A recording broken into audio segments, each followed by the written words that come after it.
Look at her. You need to stop this. Look what you did. The Manhattan SVU is teaming up with the FBI in this week's Law & Order SVU, bringing back Agent Harrison Clay in this week's really intense rip from the headline story that I've gotta imagine was inspired heavily by the Gabby Petito case. I've seen that look on a woman's face before.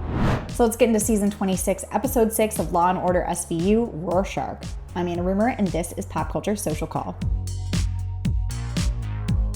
We first meet Ellie and her boyfriend Chris via their travel vlogs. They're crossing the country in a van together. They seem very lovey-dovey, seem being the operative word. That is until a hiker finds Chris stabbed and Ellie bludgeoned and possibly sexually assaulted at a campsite. The FBI has taken the case because it's along the Appalachian Trail, so it might cross state lines, but Agent Clay, aka Clark Kent, is requesting the Manhattan SVU's help specifically because they are so good at what they do. And come on, Benson can't say no to helping the victim. Without your help, it might not get solved at all.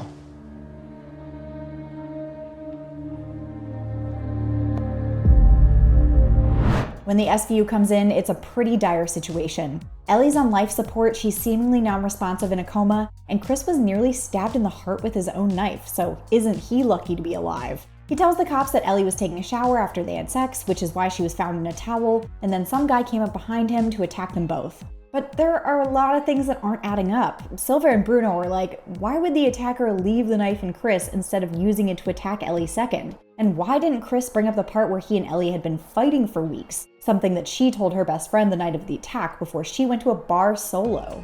They'd been stuck in a car together for a few months. At that point, my boyfriend's breathing would be enough to drive me nuts. Chris claims he didn't know Ellie went to a bar, but he conveniently remembers at that moment that, oh yeah, the guy who attacked him, he smelled like whiskey, which is what Ellie was drinking that night. The cops already know. By the way, it was whiskey on the guy's breath. Now Benson's onto this guy, but his overprotective mom is shooing her away. She needs more hard evidence. What about the footage from this traffic stop of Chris and Ellie where she looks terrified of him and has a big bruise? I've seen that look on a woman's face before. So have I. You thinking she's afraid of Chris? I know she is. Or outtakes of their travel footage where he gives her the bruise. What is wrong with you, Ellie? Sorry. Oh my gosh, I am so sick of this. This is a waste of time. All of this is a waste of time. Are you stupid? Are you stupid, Ellie? This is crazy. Or Ellie, who is in a coma, basically fingering her perp. Ellie, was it Chris? Was it Chris?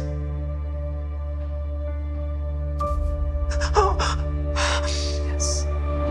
Silva then finds the smoking knife. When she compares marks on a tree at the campsite with Chris's knife, it turns out he used the tree to stab himself. It's pretty hardcore. I don't think he meant to live. Well, he's gonna wish he didn't after Benson gets through with him.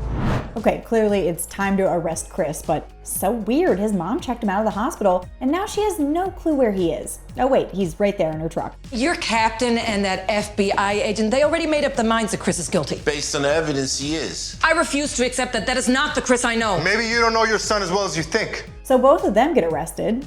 Chris wastes no time in confessing either. He says he attacked Ellie because he thought she'd cheated on him at the bar, and then he sexually assaulted her. Ugh. Chris raped Ellie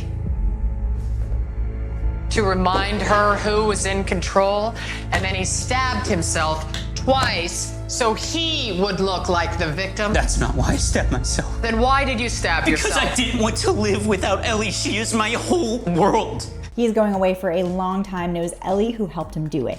We don't get a happy ending with her like waking up from her coma or anything, but putting away her attacker, that's some kind of justice, right? I just hope that you know that. I thought this was a brutal episode this week. What did you think? Let me know in the comments. Like and subscribe while you're there, then head over to popculture.com for the latest in entertainment news.